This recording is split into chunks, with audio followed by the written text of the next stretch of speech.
चलिए दोस्तों, आज एक कहानी सुनते हैं। बात उस समय की है जब सोशलिज्म और कम्युनिज्म अपने एंड मोमेंट्स पे था। मैक्सिमम कंट्रीज डेमोक्रेटिक बन रही थी, इंडस्ट्रियलाइजेशन अपने फुल जोर पे था, आजादी के नारे लगाने वाले लोग आज देश के प्रधानमंत्री राष्ट्रपति बन रहे थे। World was becoming a happy place. लेकिन इसी की आड़ में एक और सोच जन्म ले रही थी, जिसकी वजह से हजारों की तादाद में लोगों की जान जाने वाली थी। हम बात कर रहे हैं नेशनलिज्म के बारे में। एंड इसी सोच ने वर्ल्ड वॉर 2 के बाद यूरोप के सबसे भयंकर एंड सबसे कॉम्प्लेक्स वॉर को अंजाम दिया। If you have guessed it, you guessed it right. चलिए आज कहानी सुनते हैं बॉस्नियन वॉर की।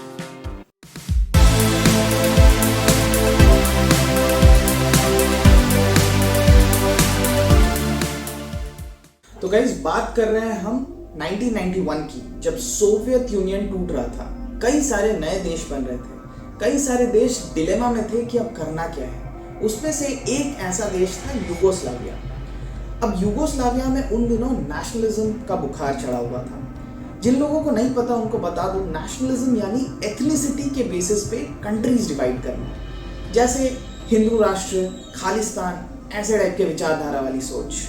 ठीक है, जब 1991 में डिवीजन हुआ तो क्रोएशिया, स्लोवेनिया, मैसेडोनिया अलग अलग कंट्री बन गए। अब यूगोस्लाविया में भी डिवीजन हुआ तो सर्बिया और मॉन्टेनेग्रो भी अलग अलग देश बन गए। बच गया बोस्निया हर्जेगोविना का रीजन, जहां 50% बोस्नियन मुस्लिम्स थे यानी बोस्नियाक्स, 1/3 क्रिश्चियन सर्ब्स थे जिन्हें हम आगे सर्ब्स या बोस्नियन सर्ब्स भी बुलाएंगे, एंड 17% क्रोएट्स थे।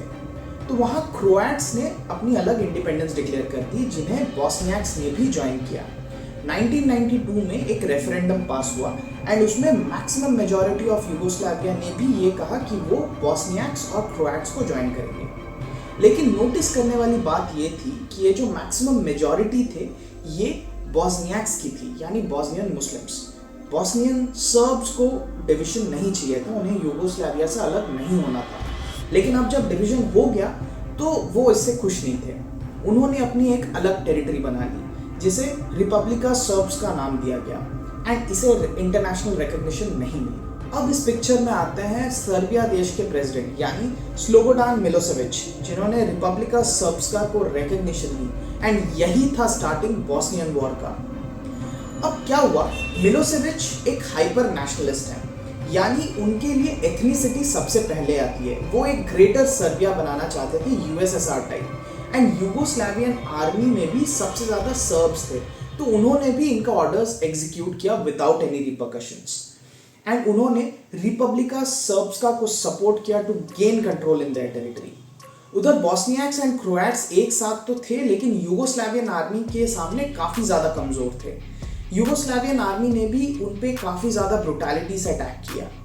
उधर यूएन ने एक पीस ट्रीटी साइन करवाने की कोशिश की, जिसमें यूएन ने मिलोसेविच से कहा कि आप अपने ट्रूप्स को वापस ले आओ, ये लड़ाई मत करवाओ। मिलोसेविच को भी इंटरनेशनल रिपरकशंस नहीं चाहिए था, तो उसने भी अपने ट्रूप्स को, अपनी आर्मी को वापस बुला लिया। लेकिन ये बंदा काफी शातिर था, इसने अपने आर्मी में से कुछ ट्रूप्स सर्ब्सका में ही छोड़ दिया ताकि उनकी मदद कर सके। अब यूगोस्लाव की आर्मी और सर्ब्सका की आर्मी ने मिलकर ब्रुटैलिटी को एस्केलेट कर दिया। वो सिविलियंस पे भी हमला करते थे, हॉस्पिटल्स पे भी हमला करते थे, काफी ज्यादा ह्यूमन राइट्स वायलेट करते थे। यूएन इस लड़ाई को रोक तो नहीं पा रहा था, क्योंकि किसी भी मेंबर नेशन को इस लड़ाई में शामिल होना ही नहीं था। लेकिन वो जरूरतमंदों का खाना पीना या फिर किसी भी इंजर्ड का मदद करना, ये सब करता था। अब क्या हुआ कि 1993 में बोस्नियाक्स एंड क्रोएट्स की यूनिटी भी काफी देर तक नहीं टिक पाई। वो आपस में ही लड़ना शुरू कर दिए थे, यानी a war with in a war was taking place.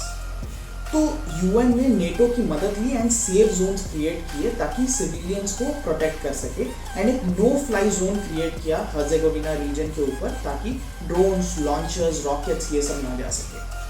इसके बाद क्या हुआ कि 1994 में यूएस में जिमी कार्टर प्रेसिडेंट बने।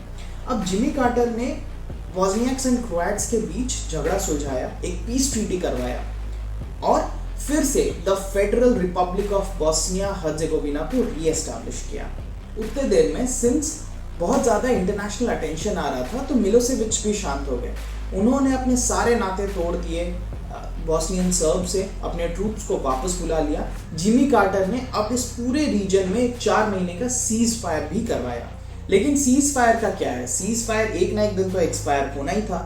1995 में जैसे ही सीज फायर एक्सपायर हुआ, बॉम्बिंग शुरू हो गया। बॉस्नियन सर्ब्स ने अब काफी ज्यादा आर्टिलरी चुरा लिया था यूएन से, एंड अब वो यूएन सेफ जोन्स पे भी अटैक करना शुरू कर दिए थे।